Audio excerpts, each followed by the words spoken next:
Knego here from Edge of Cinema on Victory 1 in Toronto, your maiden voyage to Chicago with reformed Victory Cruise Lines.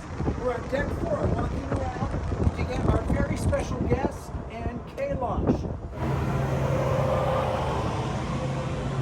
Look who's here! It is the lovely Anne Kalosh.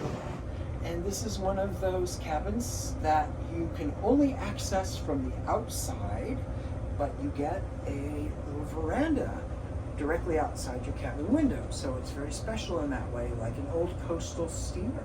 But let's go have a look at the ship because the other guests are coming aboard and it's going to be more difficult to do that. This is the grill. This is the buffet venue for breakfast, lunch, and at dinner. Anne, would you like to explain that? Yes, this is a special dining experience, Hot Rocks.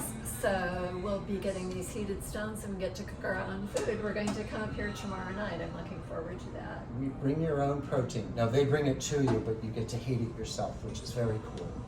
And this used to be open and they enclosed it last time when Victory 1 first became Victory 1. So you can walk around the perimeter to the other side, and this is where they lay out the food for the breakfast and lunch buffets. One of the things I really like is when you need coffee on these vessels, there are a couple of places to come and get self-serve coffee from Yes. espresso machine. Yes, cappuccino.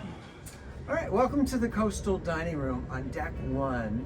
It's got a sort of Victorian feel with nice white painted surfaces and a late 1800s, early 1900s style to it. And I like the variety of tables. Table for two by the window, a round table, these long ones. You can find one open seating.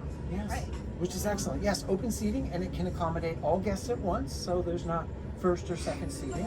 Serving station here, and I guess this would be the captain's table, Yeah, traditionally. so we saw John Wagner, the owner, together with his wife and the godmother of the vessel, just after it was named, having lunch here. Yeah. Today was naming day, so it was a very big day on board.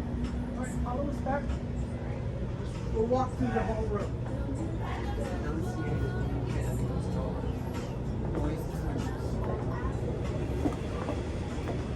So we're right now on deck 1. This is where all the guests are about to embark. So Anne and I are going to run up to deck 2 to give you a quick walk through the public rooms before the other guests get here. As God and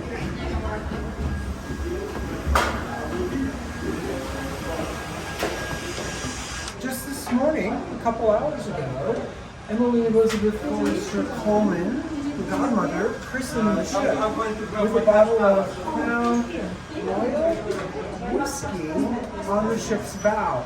It broke, so everything's going to be fine. And this is the fitness center, which is very cool.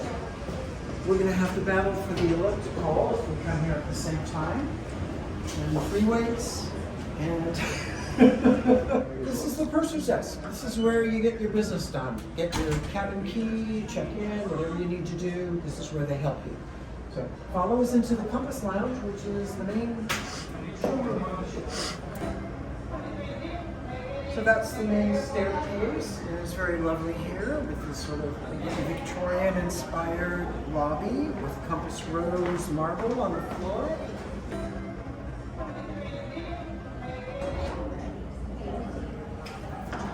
we're going to head into the main lounge, the Compass Lounge. This is where all the other of the passenger activities take place, lectures and Coffee yes, and cookies.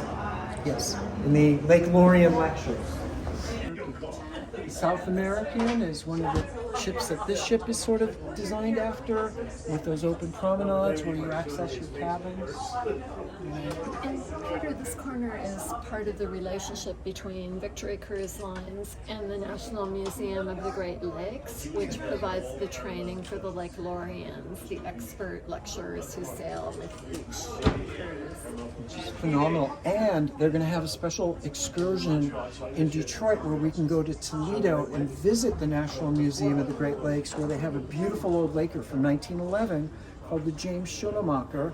and a 120-year-old tug that they've also restored there. So we're really looking forward to that when we get to Detroit. And these artifacts are from the museum on loan to the vessel.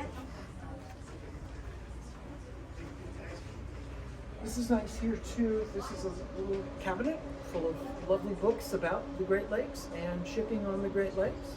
So I'll probably be grabbing one of my coffees here and reading some of these books. Oh, they're getting ready for us. And I'll take the first 10. Anyway, this is the bar in the tavern, and it's got a lovely mahogany, well, it's a mahogany-esque because of course of Solus you can't have real wood, but it has a very convincing look to it with nice leather bar stools. And this is very much like you would see on one of the coastal or river steamers of the past. And the lovely stained glass windows that you get at the top, the little transoms at the top of the windows. So it's very nice. So let's do a loop around and then let's walk back through the Compass Rose.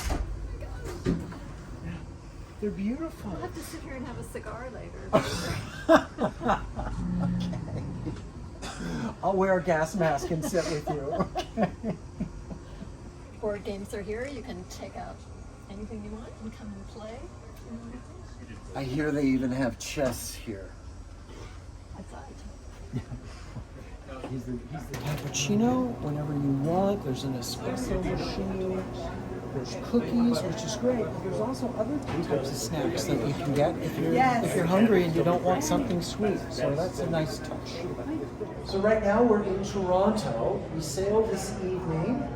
We come here through the Welland Canal and we stop at Port Colborne, which is still in Ontario, and it's near Buffalo. And that's where they do the excursions to Niagara Falls. So then we sail along Lake Erie to Cleveland, which is right here.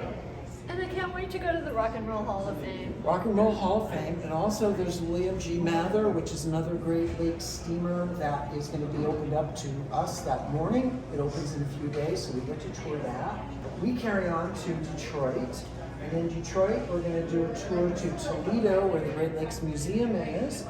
And then afterwards we sail from Detroit. We spend a day cruising Lake Huron, which is like being on the high seas. And we go to Sault Ste. Marie, which is right here. And that's where the locks are that take you into Lake Superior. So we stop there, and then after that we go to Mackinac Island. We sail under the gorgeous Mackinac Bridge. We go over here to Escanaba. Thank you. I've never been there, so it'll be a first for me. Then we spend a day cruising Lake Michigan, and we end up in Chicago. And the great thing with Victory is they berth at the Navy Pier in Chicago, which is right in the heart of town. So you can go visit all 5 Great Lakes on this cruise. Exactly. All of the lakes are here for you.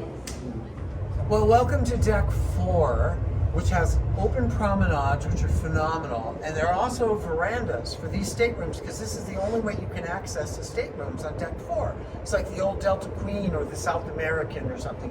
It's a wonderful old nod to the classic steamships that sailed along the coast. But behind this beautiful skyline of Kalosh is the beautiful skyline of Toronto on a picture postcard perfect day. Last time we were here, it was pouring rain. You couldn't even see where the city was. So this is so nice to see. It's gorgeous. People are kayaking today, and we've seen birds, double-crested cormorants. Double-crested cormorants, yeah. And otters, I believe otters have been swimming by. So walk forward with us and take a peek in at our cabin, and we'll go to the forward part of the deck here. 78, the captain's cabin. Oh, is that the captain's cabin?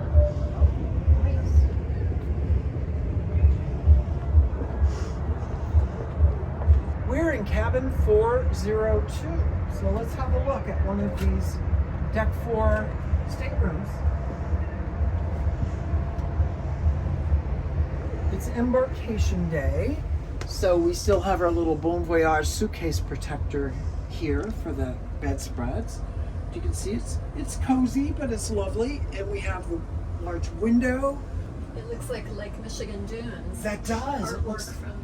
Yeah, maybe up by Saugatuck, like the coastline up there in Lake Michigan. And yeah, nice little desk that you can work at. And Refillable water bottles yeah, everyone gets. these are great. You're refillable. They're huge though. You need like a a tow truck to carry them around with. And then over there is the plug-ins for your various equipment. So they have USB, regular USB, USB 2, and plugs. So you can charge up there. It's probably a little windy, so I'm going to have to speak loud. But this is lovely because there's seating areas here. There's plenty of open bows, observation space. So when you're coming into locks, you can actually see where you're going on this ship. And that's something that's a bit of a lost art on a lot of cruise ships today. They're putting spas or staterooms or whatever they can, and no observation areas. So this is nice. And over here, you can look over the bow. Look who we ran into here. Oh my World gosh. famous journalist Monty Matthews from New York, who is originally a Canadian. We are now on deck 5 at the top of the ship. And you see the lifeboat says Nassau because the ship is now flagged to the Bahamas, but it was originally built in Jacksonville, Florida, in a U.S. flag vessel built as Cape May Light in 2001. Since we're wrapping this up now, it's just such a pleasure to be on this ship with a very learned, fun, and dignified colleague. And I love this lady so much, and I'm very honored that she was able to join us for this video. Thank you, Ann Kalosh. Oh, Peter, it's an honor to be with you. I don't know about the dignified part, though.